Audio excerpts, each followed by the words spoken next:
Just over there, sheltered under the lee of that mountain, lies the world's most surprising resort, home to Saudi princes, Hollywood stars, European royalty, billionaire tycoons, multi-millionaire footballers. Their combined wealth adds up to more than most South American countries. But it's where this is that might surprise you most. It's not Malibu or Monte Carlo, it's not Barbados or Bora Bora. No, that, my friends, hold on to your designer sunglasses, is Marbella.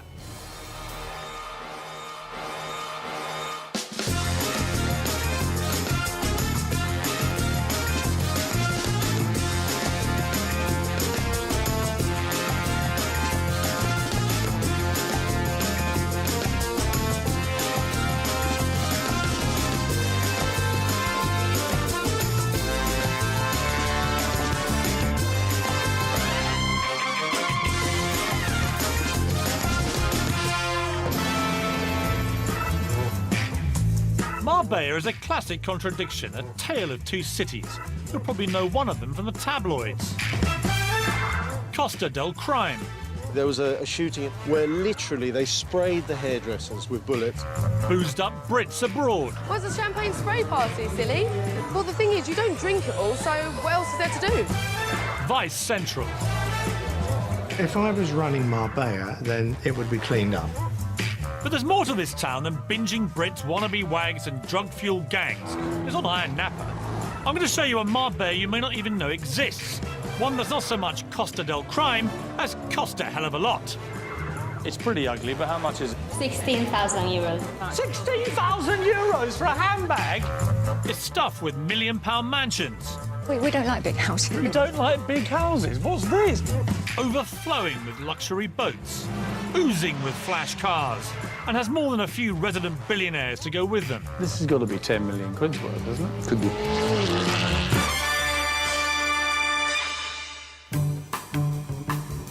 Marbella is on the infamous Costa del Sol, Spain's most southerly Mediterranean mecca. With over 300 days a year of glorious sunshine, it's hardly surprising this bit of coast is so popular with us Brits. 300,000 live here, and a further 2.5 million visit every year.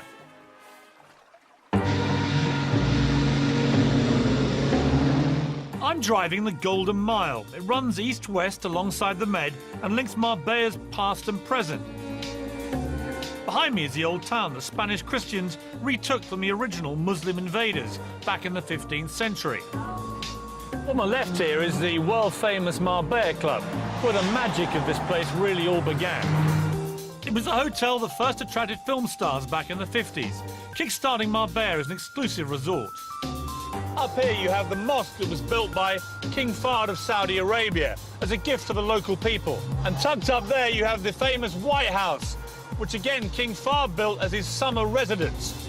The Saudis still come every summer, spending millions on their annual holiday. All along here is Gulf Valley. There are more courses per head in Marbella than anywhere else in the world. And tucked away behind those trees, suitably furtive, is Milady Palace, where he or she can indulge their wildest fantasy. And if you're wondering why it's called the Golden Mile, well, there's one very good reason. Square metre per square metre, this place is more expensive than even London's Mayfair. If Marbella were a goose, then this really is the golden egg. So what kind of person has a home here? And just how rich do you have to be to live on the front row?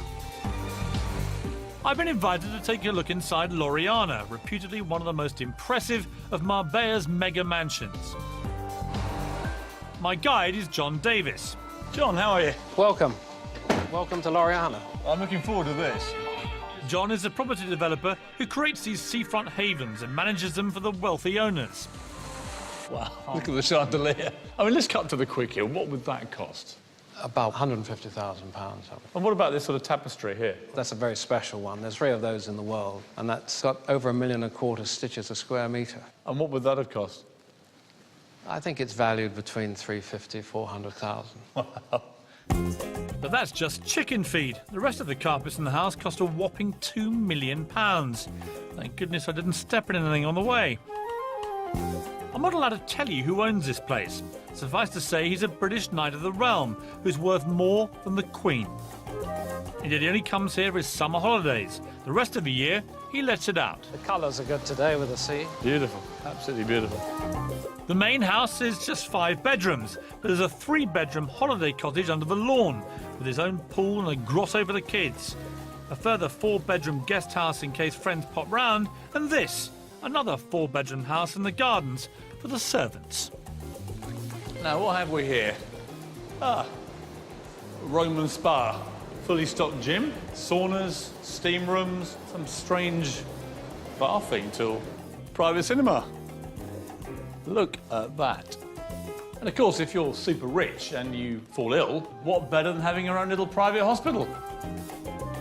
So these aren't, are they? Oh, they're not real gold, but they're very expensive taps. Like what? Well, I would say for the main 4 or 5 bathrooms in the house, you're going to spend over €250,000. On taps? On taps, yeah. So, John, here's the master bedroom, and I could quite happily wake up to this every morning. Not bad, is it? And this is the view you would wake up to. Spectacular. Unbelievable. And tell me, as we stand here, I mean, if this was to go on the market tomorrow, what would it cost me? Very hard to value, Piers, but all I can tell you is it generates a very good rental income. Like what? It's been renting out for 15 to 20,000 euros. A month? A day. A day? Yeah. 20,000 euros a day? In the high season, 20,000 a day, low season, 15,000 minimum. And who pays that? I mean, what type of person? There's people. So taking that rental income as my guide, my calculations value this property at a staggering £70 million. Not exactly cheap at even half the price. And if you want a glimpse of the kind of people who can afford that, you may want to try the port. We're coming now to the other end of the Golden Mile, the place that most Brits might assume is the real Marbella, and that's Porto Banús, with its fabulous, famous harbour. It's here that you'll find the glitzy bars and chic restaurants. Since its opening in 1970, Porto Banús has been associated with conspicuous consumption and sophistication. This is Bond Street with a tan. The port reflects an insatiable desire to be admired around here. And simply having a few million quid in the bank is nowhere near enough, because the bigger your boat, the nearer you want to park it to the restaurants. The more expensive the wardrobe, the more you have to dress up and show it off. And the flashier the car, the more you have to drive it round and round, trying to get noticed. Being a somebody in Marbella is bloody hard work. But those with cash love nothing more than spending it, which is not difficult in a place that's crammed with 40 of the world's top designer stores. Karen Brady, the ex-MD of Birmingham City Football Club and now sidekick to Lord Sugar in The Apprentice, owns a flat in the port. When it comes to shopping, she's in the Premier League. It would be rude not to, wouldn't it? Yes, I think it's very Karen Brady. I think. Come on. Hello. Looks like I've just been hired as an apprentice bag boy. And just when I thought we couldn't possibly shop any more, Fendi, now this has to be right up your street. I do like Fendi, I have to say. You know, I've got 1 or 2 little Fendi pieces. So, I bet you have. yeah, no, it has to be said. I mean, I haven't seen a price tag yet. How much is all this gear? I think, Piers, if you have to ask the price, you can't afford it. but what all the wags really come here for is a quality handbag, no matter what the price. Excuse me, how much is this one? 16,000 euros. 16,000 euros for a handbag? Look, Piers. Who buys this stuff? Who buys it? Not exactly how most of their customers react, I imagine. So just how much money is sloshing around these shores? How rich are the people in Marbella? Oh, there's some really, truly wealthy people. And lots of people that want to be close to the glamour. That's why they come to Marbella. That's why they're down in the port, they're in the shops. And they're all just here nosing around, seeing what's going on. You've got one side of it, which is very elegant, beautiful homes to live in, wonderful shops. Then on the other side, you've got the stag do's, the hen do's, the people staggering out of clubs at 5 o'clock in the morning. But actually, both sides are quite fun. You know, it's the Euro trash element of Marbella. So part of it's Euro and part of it's trash. Exactly. So there's cost a lot and cost a little. But in my tale of 2 cities, what is it that makes the rich want to live here? I'll be visiting a mountaintop housing estate for millionaires, where hardly anybody actually lives. I mean, we're talking 15 to 20 million Yes. for a place that is unoccupied. Oh, hardly any All of the them are time. occupied. As that one is down there. On the flip side, just how trashy is Marbella? And what's it like to end up on the wrong side of crime in the Costas? Woke up one morning to find out we'd been broken into. We'd been gassed, knocked out, so we didn't hear anybody in the house. Seriously, you were gassed? If you're super rich and fancy living in the sun, there are a number of options. There's Monaco for the snobs, for refined sophistication, the south of France, for exotic paradise, Barbados, and for raw excitement, you can't beat Miami. But Marbella, that's always struck me as a kind of poor man's Saint-Tropez, where lobster-red Brits come to guzzle their beer, scoff their chips, and read their daily current bun. So why is it that people who can afford to live anywhere on Earth come in such numbers to live in Marbella? Well, for one thing, there's the weather. Marbella has a near-perfect microclimate, with average temperatures of 20 degrees. All well and good, but if you're a multi-millionaire, you don't want to be scrapping over your sun lounger. You want exclusivity, security, and the chance to lord it over everybody else. Well, head into the hills, and you'll find it. Down there is La Zagaleta, one of the most exclusive housing estates in the entire world. For starters, an average plot here will set you back a cool £4 million. A pretty penny for a chunk of hillside. But once you've built your luxurious mansion, you can probably expect to double your investment at the very least. It seems some places are just recession-proof. Construction is frenetic here, and property values rising all the time. It measures 2,200 acres and has 50 kilometres of road crisscrossing it. It also boasts 2 golf courses, stables, tennis courts, a bowling alley, a gourmet restaurant and a nightclub. But here's the weird thing about it. Most of the houses there remain empty all year long. Their owners only use them for about 2 weeks of the year, which I guess makes it Butlins for the billionaire.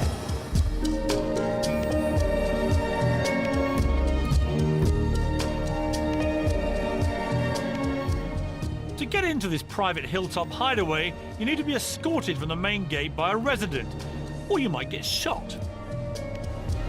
It's the little things like 24-hour armed security, dog patrols, CCTV, and a barbed wire perimeter fence to make a multi-millionaire feel secure.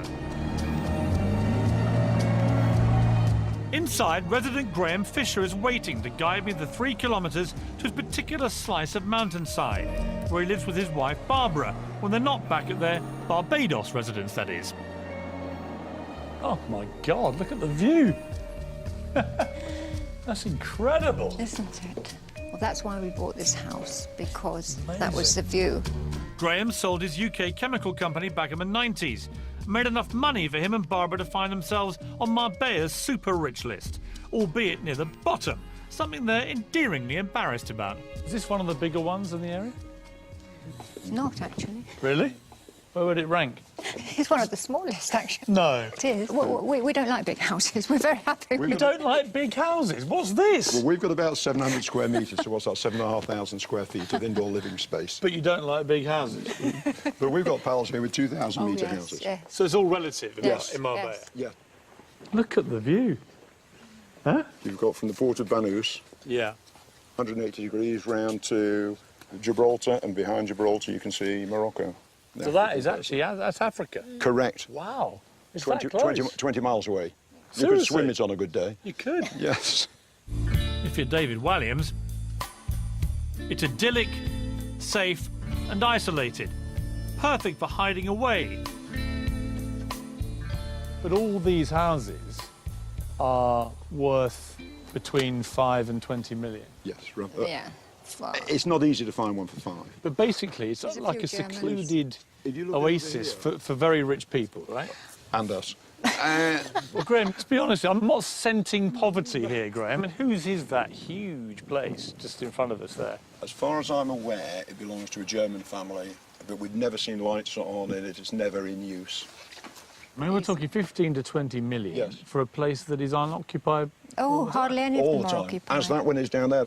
And there are a few Russians here. Yeah, the mayor of Moscow. The mayor of as well. Moscow has a Mayor of house. Moscow. Would you ever sit here and think, actually, we're a bit lonely up here? Well, No, 'cause we've got well, lots of no, pals. because the English, well, we all stick together wherever we go, anywhere in the world. Well, I'd love to sit together with you. I haven't quite got the money, Barbara, to be honest with us. Oh, it's a great party house. Huh? We have some great parties out here. But it's, I mean, it is a very nice, secure place. That's why we came here, really. It is probably the Is most... it completely safe here? Yes. I would think it's probably one of the safest places in Europe. So the price of safety in this town is £20 million, give or take a few bob. An awful lot to shell out to ensure your parties aren't gate-crashed by unwanted visitors. But then this is the Costa del Crime. The stretch of coastline was first dubbed the Costa del Crime back in the late 70s, after some of our most notorious crooks came out here to enjoy the sun and to avoid getting nicked. While the UK and Spain were arguing over extradition treaties, the likes of Freddie Foreman, the craze enforcer, and Ronnie Knight, Barbara Windsor's gangster ex, were here enjoying their ill-gotten gains. And British hoodlums are still here, but things have changed. Marbella is now an international melting pot of criminals, and they're all after a slice of the action. Of course, where there are so many criminals living in such a small place, there are bound to be differences of opinion.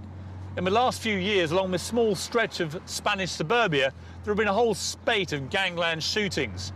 3 people shot in broad daylight in that restaurant. Another person shot up here on the right. And a married couple machine-gunned to death a little further down the road. In this town, you don't want to mess with the wrong people. You see, with Morocco just a short boat trip away, Spain is the preferred route for bringing illegal substances into Europe. Consequently, you'll find more than just a few drug barons hanging around. Someone who knows all about the illicit goings-on is Wensley Clarkson. No, he's not a drug baron, he's a journalist who's written a few books on Marbella's underworld. He now lives and works here. Well, it's fertile ground. So, Wensley, tell me about crime in Marbella. What's so weird about this place, Piers, is that you can sit on the beach as a tourist, have a lovely time in the sun, drink your pina colada at the bar on the beach, and 20 yards behind you might be a brothel, or 20 yards behind that might be a drug baron's house, and then 20 yards behind that might be a couple of criminals threatening each other with a gun. They're here because money attracts criminals, sunshine attracts criminals, a lapse police force attracts criminals. All the elements are here. This is why it's the melting pot of criminality that it is. You know, if you were brought up flogging the odd bit of cocaine in Bulgaria, you're going to be much happier flogging the odd bit of cocaine here. 40% of all of Europe's cocaine comes through Spain. Really? I mean, that speaks for itself. How much of what I'm looking at would you say has been paid for with dodgy money? Statistically, about 60 to 70% of the new buildings that have been constructed in the last 30 years here come from black money. That's illegal money, and it's helped fuel this entire economy. It wouldn't exist without it. How have you seen the Marbella crime scene evolve over the years? Instead of having friendly, old-time British villains who are nice to women and children, we've actually got hard-nosed Russian gangsters, other Eastern Europeans. These are people who take no prisoners. They will order a hit on an enemy, and they don't care if their wife and children are killed at the same time.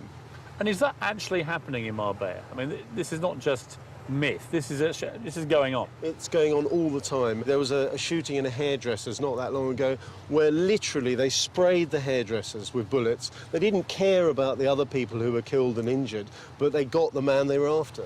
I don't dispute what you're saying is true, but are you slightly exaggerating this? Because when I've walked around Marbella, it all seems relatively safe. Well, they're not popping out from behind trees of Lugers, Piers, but they're there. It's an underbelly, it's an undercurrent of criminality, because this is the centre, the epicentre of criminality in Europe, without a shadow of a doubt. Perhaps I'll give that haircut a miss. So maybe Marbella is actually a tale of 3 cities: the millionaires, the boozy Brits, and the criminals. Except you don't really see the drug deals and corruption going on. Or do you? In times gone by, Marbella's dirty dealing wasn't always consigned to the shadows. This is a €500 note, or as they call them over here, Osama bin Laden's. Because although 40% of the EU's entire supply allegedly passes through Spain, you never actually see one. And the reason for that is that most of these out here get passed like this, under tables. Black money deals were the order of the day during Marbella's unprecedented 15-year building bonanza, which began in the early 90s when property prices went crazy. The boom was fueled by corrupt mayors and officials who granted thousands of illegal permits to build on restricted land. Today, the carcasses of fraudulent overdevelopment litter this coastline as a symbol of their unrestrained greed. In a town with an oversupply of houses and hit by a recession that left failed businesses strewn everywhere and 3 of Marbella's top hotels going under, prices fell by almost 25% along this coast. It's left thousands of Brits who bought into the idea of a dream place in the sun seriously burnt. In the end, 3 mayors went to jail and the whole Marbella council was disbanded. So you'd imagine they'd be burning effigies of a terrible trio. Well, not quite. The most notorious of the jailed mayors, the late Jesus Hill, is revered by locals as a modern-day Robin Hood, who created the thriving Marbella of today. Michelle and Stephen Eusden explained to me the alternative view of the corruption. They came here with next to nothing, started an expat newspaper from scratch, and judging by what's in their garage, have done rather well for themselves. Michelle, looking magnificent, if you don't mind me saying. Thank you. The greatest nails I think I've ever seen in my life. Take me back to when you first came to Marbella. What was going on here then? At that time, we were just at the end of the last recession. It was just starting to recover. There was still a lot of property here that was half-built, never finished from the previous recession. And then Jesus Hill came along, and he was the mayor. He was the mayor. He was the mayor for 11 years. Now, there's some things he did wrong, some things he did right. Well, he went to jail, so it's a matter of record. Yeah. Well, he went to jail because he approved some things that he shouldn't have approved. So he was taking bungs for property developers, right? Yes, and also... In millions and millions of euros. Yes. So he's actually... If you don't mind me suggesting this other thesis, he's actually, far from being Robin Hood, he's Robin Hood. No, I didn't say it was Robin Hood. If you ask the standard Spaniard on the street, even today, the average Spaniard will say to you, hold on a minute, he fed us. Well, of course he did, but he was creating an entirely false black market where they're all on the take, right? And black money was everywhere. No one paid any tax, and you all made a fortune. No wonder he's popular. He stopped petty crime. Saddam Hussein had his moments. Yeah, but he kept it all for himself. He didn't give it to the populace. I don't think you can say that. Oh, so it's because he gave back. He's a hero. No, he's not a hero, but at the end of the day, his heart was in the right place, let's say. He was trying to promote Marbella. He kind of set the standard, though, for a series of unbelievably corrupt mayors. I mean, the whole place was swimming in dodgy cash, wasn't it? You can't say that. You have got... I can't say that, it's true. You've got They're all in jail. How many Spanish... They're not all in jail. Sorry, Michelle. They're not all with in respect, how many Marbella mayors were residing at King Juan Carlos's pleasure? Well, at the time, there was 3. However... Just the 3 of them? You can't come to this country and say that there's corruption when you're... Yes, I can. They're all in jail. Well, there is, but there is that everywhere. And is it for the good or is it for the bad? Here, I think a lot of it was for the good. Of course, ironically, he then spawned with his behaviour the arrival of some pretty heavy criminal gangs. I agree with you. you. Know, gangsters. Yeah. And you yourselves, in the end, fell victim to these people. Yes. What was that? Well, I woke up one morning feeling very groggy and with a thick head, and I went downstairs to find out we'd been broken into, and subsequently realised that we'd been gassed, knocked out, so we didn't hear anybody in the house. Seriously, you were gassed? Yeah. Seriously. They actually put the gas through the air conditioning units. That's how they get it in the house. We believe it comes from Eastern European, and it's something that their special services used to use. We were fortunate. At the same night that we were actually gassed, a very wealthy Spanish client of ours was done in the same area, and they actually woke her up at gunpoint, her and her husband, and they had to empty the safes. So I thank God we got away, but it was a warning. Scary stuff. But to add to the mix of multi-millionaires, criminal gangs and corrupt mayors, there's a new breed of visitor to Marbella, the boozed-up, binging Brit. But just how bad are their antics? Non-boozed-up Brit Max Clifford does some straight talking. I mean, we've noticed young prostitutes, drugs being openly sold. And I hit the millionaires' playground to find out how they really like to burn their cash. You are clearly stinking rich. is it impertinent to ask how much this cost you? Yes.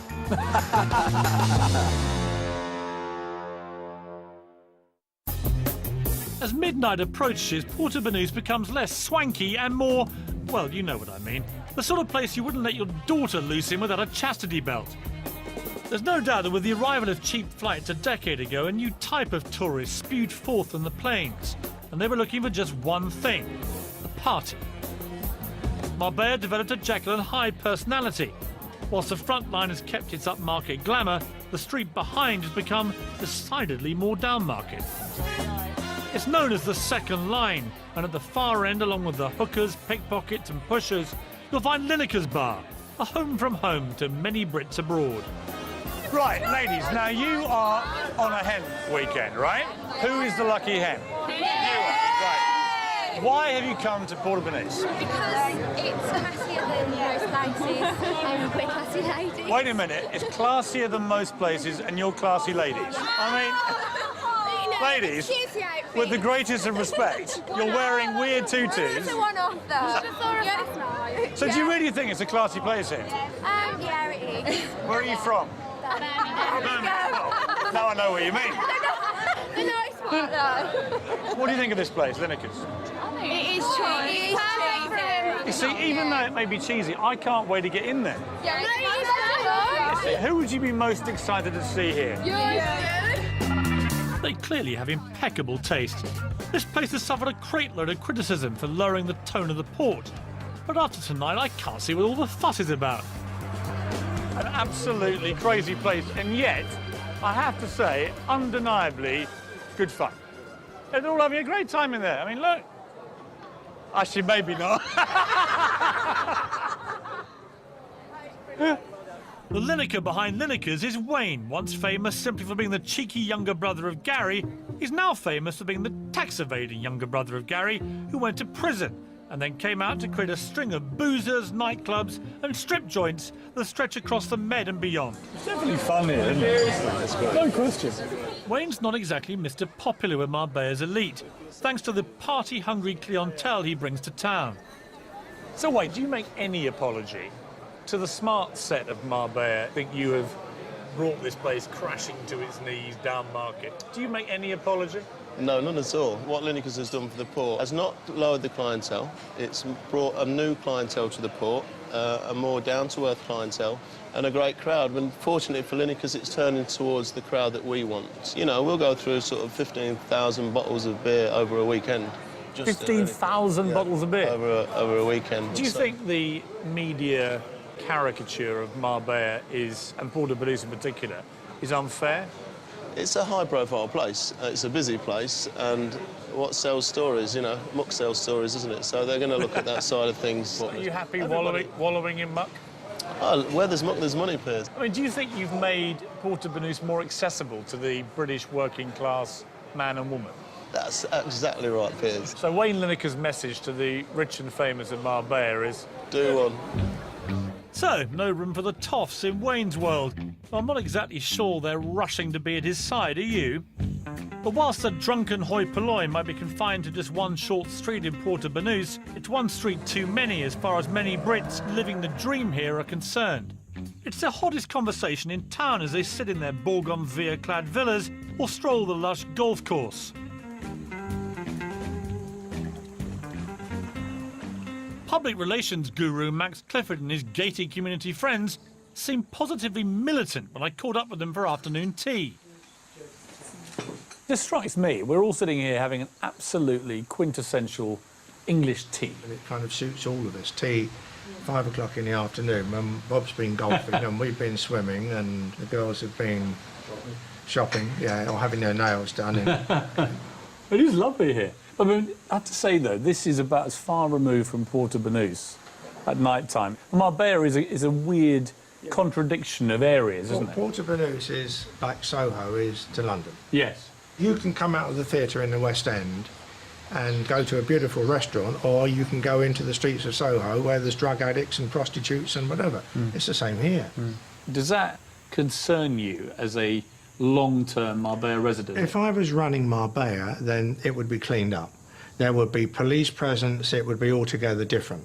What would you do? Would you Get shut rid down of- bars like Lineker's? Well, I would make sure that they were carefully controlled. I mean, in terms of people wanting to go out and have a drink, absolutely fine. But it's all that goes with it. I mean, we've noticed increasingly young prostitutes, drugs being openly sold. It can be cleaned up, and it could be cleaned up very easily. I mean, they approached me 2 or 3 years ago about doing PR down here. All right, they couldn't come up with the money. But I made it very clear to them that these were issues which had to be addressed and had to be sorted out. What do you charge these days to clean up a very badly tarnished reputation? I told them that it would be a minimum of 2 years at £25,000 a month. Right, here's a cheque. Right, that's my vote sorted. Max for mayor. Back in the 50s, when this town first became a tourist destination, there were no image problems, because there was only one place to stay. European blue blood playboy Prince von Honlo turned a rustic farmhouse into the hideaway Marbella Club Hotel, with the express intention of offering it as a chilled-out alternative to the razzmatazz of Saint-Tropez for its aristocratic chums and glamorous Hollywood friends. There was a time when the only telephone on the coast was here at the Marbella Club Hotel, which meant the likes of Jimmy Stewart, Cary Grant and Audrey Hepburn might all be in the same queue waiting to call home.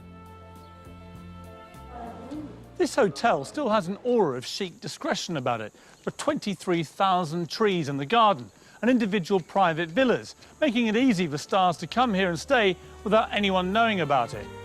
Just a week ago, desperate housewife Eva Longoria slipped inside and stayed in one of these £3,500 suites. The paparazzi were nowhere to be seen. Step next door into the Villa Tiberia restaurant and you'll still find the glamour and sophistication associated with Marbella of the 50s, a time when elegance and wealth kept itself to itself. Definitely very classy. But down in the port these days, it's more, if you've got it, flaunt it. And there are plenty of new money types who do. Well, if you've made a few million, why keep it to yourself? And if you really want to flash the cash, then head up the Ronda Road into the hills and burn some serious money with Marbella's top players. This is the Ascari Race Resort, a private club with a paltry joining fee of just £150,000. The multi-millionaire petrolhead who built this place largely for his own amusement also designed and manufactured this little plaything to go with it, the £250,000 Ascari supercar. Klaus Vort is the 58-year-old high-tech inventor and one of Marbella's richest residents, whose money fuels it all. And his latest invention to make himself even richer is a finger scanner that's impossible to fool. It's all about fingerprints, right? It's not fingerprint. What is it? It's a radio scan of your 7th layer inside your finger. It's like something out of Star Trek. There's a good reason for all this security.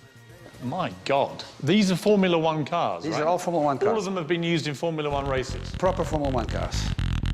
I'm now inside the most expensive toy box in the world. This has got to be 10 million quid's worth, hasn't it? Could be. What was your vision for this place? Basically, I would like to own a circuit where I could play on every day. That's how it started. It's the ultimate boy's toy, really, isn't it? Yes. Every day I get here, I still think it's a fantastic place and I love it. It's like walking into heaven when you get to these gates. It's an extraordinary place. Yes. I mean, you could live anywhere in the world, couldn't you? Yes. Why Marbella? I think Marbella is vastly underrated. I think it's a fantastic place. Need to be in Western Europe on a regular basis. So this is only two and a half hours flight from London or from Amsterdam, whatever. So it's easily accessible. I mean, with the greatest respect, Klaus, you are clearly stinking rich. Is it impertinent to ask how much this cost you? Yes. But it's a lot. In fact, Klaus invested a vast £50 million of his fortune on having a good time. And having that kind of money to spare definitely puts you in the upper Marbella set. They all hang out at Olivier Vallet's nightclub. Lineker's is just a stone's throw away, but this place is about as far removed from Wayne and his pals as you could possibly get. Hello. The Queen of Marbella. Welcome to Marbella. I have heard so much about you. Thank you very much. Take me into your lair. Welcome, welcome. This is Marbella's premier nightclub, and is as voluptuous, exotic and entertaining as Olivia herself. People said to me that I couldn't make a programme about Marbella and not eventually meet you? That is real, because I said to everybody, if you come to Marbella and not come to visit my place, it's like to go to Roma and not go to the Vatican. So here are the bowels of your cellar, Olivia. On a busy weekend, almost 5,000 people will guzzle their way through the content of Olivia's cellar. This is one weekend's worth. Yes. But don't bother coming if you're on a tight budget. The punters here spend more in one night than most people spend on their 2-week holiday. This is a 1995 Yes, it's a Methuselah of Methuselah Dom of Perignon. Dom Perignon. How much are they? That's a bottle of 30,000 euros. 30,000 euros for a bottle of champagne? I'm told that everybody's been in here. Give me some names of people who've been here. Oh, from Sean Connery to Bruce Willis and with Rod Stewart. And I heard you had Prince Harry in one night. Oh, yes. That is the most chic and elegant young boy that I receive. Really? And when he tells me that it's the best night that he spent in his life, I tell him, really? Don't worry, you are going to have thousands of better nights. Believe me, Marbella is a paradise. One night you like to have something very sophisticated and very good food, and one day you go to beaches where you eat wonderful fishes for very cheap price. Yeah, but hang on a sec, Olivia. I mean, if I went to your nightclub tonight, there are going to be people spending between 5,000 and 20,000 euros, aren't there? Yes, we have. Thanks God. Thanks God, because if there is only poor, it's a little contagious. I don't like to be so near than them. Quite right, Olivia. We certainly don't want you catching a dose of poverty in Marbella, now do we? So, it seems the rich here are very happy living their own wealthy bubble, buying themselves distance from the riffraff and locking themselves away from the criminals. So what does the future look like to anyone who's thinking of setting up shop in Marbella? James Hewitt is the latest immigrant to try his luck. Do you think Marbella is a pretty good place to reinvent yourself if your reputation has been a bit, you know, scallywag, cad, bounder and so on? Thank you for repeating that again. And how do you down 120 bottles of champagne in just 2 minutes? Where's the champagne spray party, silly? Well, the thing is, you don't drink it all, so what else is there to do? Tell me I'm barking mad, that I'm a Jeroboam short of a Nebuchadnezzar. Or perhaps it's all this sun getting to my head. But everyone I meet in Marbella says exactly the same thing. This is the best place in the world for work, rest and play. But most people don't come here to work or rest, really. They come here to play in the sun, sea and sand. Oh, and also the giant red cups full of champagne as well.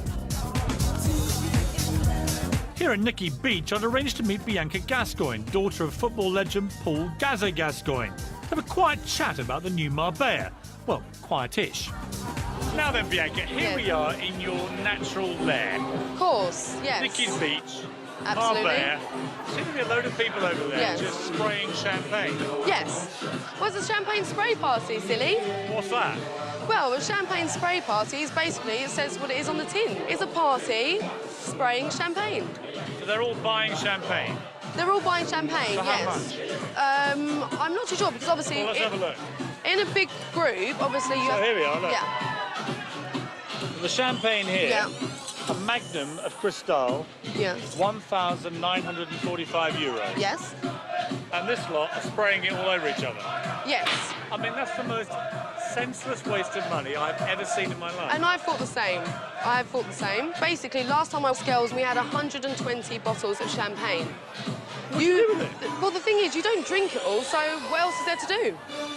Well, you spray it. Do you think in a recession, Bianca, that spraying champagne all over each other is a sensible thing to do? Absolutely not, but it's a fun thing to do.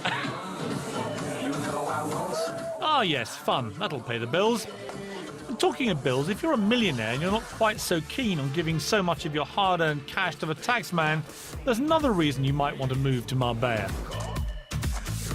As every local estate agent will tell you, on a good day you can see Gibraltar and Africa from here. Gibraltar's just a 40-minute drive away, but it's been a thorn in the side of Spain for decades, lurking like a shark off the coast, feeding off the scraps that places like Marbella throw at it. But the tide may now be turning. If you're a tax exile, then Gibraltar's now one of Europe's lowest tax takers, And incredibly, you don't even have to live there to reap the benefit. Sounds too good to be true? Well, don't take my word for it. Have a listen to what James Young has to say. He's a Marbella millionaire who sold his pharmacy business in the UK and saved a fortune in tax by buying a flat in Gibraltar. I caught up with James on his £2 million Sunseeker. Pen and paper at the ready, everyone. So, James, I mean, you really are living the Marbella life, aren't you? I'm not quite sure about this. Well, let me spell it out for you. Yeah. Nice big yacht. Yes. Vintage champagne in your hand. Yes. The coiffured look of a man stinking of success, James. Wow. How do you plead? Guilty. Guilty, yeah. Yeah. I mean, it's maybe a daft question, but what made you leave Sunderland to come and live in Marbella? Well, before I sold the company, I took advice and applied to be a resident of Gibraltar. But you don't have to live there for any number of days as part of the deal. Exactly. I don't have to live even one day or spend one night there. Really? I can just spend my time in Marbella. So what is the tax in Gibraltar if you do that? Well, I didn't have to pay any capital gains tax on the sales price when I sold the company. Do you mind me asking what you sold it for? A few million, yeah. So basically, by buying a little place in Gibraltar, you ended up paying no tax on that at all? Yeah, that's right. If you'd done that in England, you'd have been paying... Exactly, capital gains tax at 10%. But on top of that is the inheritance tax, which is very important to me. So by being resident in Gibraltar, what would that be now, your inheritance tax? Nothing. Really? Nothing. My assets will be passed down to my children. And if I was in England, half of it would be going to Gordon Brown. But what has Marbella got that Sunderland couldn't give you, James? Well, it's got the weather, it's got the food, it's got joking. the ambiance. I've been to Sunderland, don't worry. Yeah, right. yeah. So perhaps the reason this town is so successful is that just about anyone can come and make a life here. From millionaires to boozed up revellers, and from aristocrats to criminals. They're all doing what they do here in Marbella. Armed with the idea that Marbella will accept anyone with open arms, Britain's ultimate cad traded his life in Chelsea for a new life here in the sun. This is Polo House, a high-class establishment serving tiffin to the toss. Well, actually it serves posh nosh to anyone who'll pay for it. It's owned by one of my old tabloid targets, James Hewitt. Awesome guy, James. Awesome. For him, it's a whole new lease of life, a reinvention as restaurateur, rather than reality TV star, lettuce seller and all-round bounder. And let's not mention the affair with the most famous woman of all time. James, we meet again. We do indeed. Very warm welcome. In slightly more... Friendly. Yes, friendly circumstances, yeah. Do you think Marbella, more than most places, is a pretty good place to reinvent yourself if your reputation has been a bit, you know, scallywag, cad, very bounder? interesting. That's a very... Thank you for repeating that again. Scallywag, cad, bounder. You know what I mean, though? That actually this is a pretty good place to reinvent I think yourself. anywhere is a good place to go, other than England. No, I wouldn't have chosen it for any other reason than it had potential for developing a new business. Is it a big risk for you? Oh, yes. Huge risk. I mean, last year was quite worrying. I mean, worst possible time to launch a place like this, I would have thought. Well, I mean, one probably wouldn't have done it had one realised that the credit crunch was coming. How much of a draw here are you, personally, do you think? I hope very little. Because what I hear is that all the ladies in town No, you love are coming... joking. No, I'm serious. You are joking. No, You are like coming along here to meet James Hewitt, which obviously I find quite baffling, but it's true. Well, thank you for that. Well, no, I'm not going to kid myself. I mean, you know, I think that people are intrigued. I mean, I don't think it's necessarily me, but it's the person that they've read about or heard about. But I hope they find when they've been here that they like the place and they come back. And is there a lady in the life of James Hewitt at the moment? No. No? No. No time. No time. I mean, would it be a dream of yours that you could be remembered, perhaps, as James Hewitt, a successful restaurateur, rather than James Hewitt, ex-lover of Princess Diana? I mean, you can't sponge history, so... But excuse in me. terms of an aspiration for you personally? Yes, I mean, I'm trying to, you know, I have moved on. I'm going to continue to move on. And if that is accompanied by success, then I would have no complaints. Good luck. Thank you. I set off to investigate a tale of two cities. But Marbella has turned out to be a mini metropolis in the sun, providing everything to everyone. Try and quantify exactly why so many people flock down here, and you'll be sipping your G&Ts for several days to come. But one thing's for sure, it remains at its heart somewhere that people come to live a dream, to retire, to party, to make a fortune, to spend a fortune, or even just to enjoy a great holiday. Marbella, whatever tickles your fancy, can offer it all.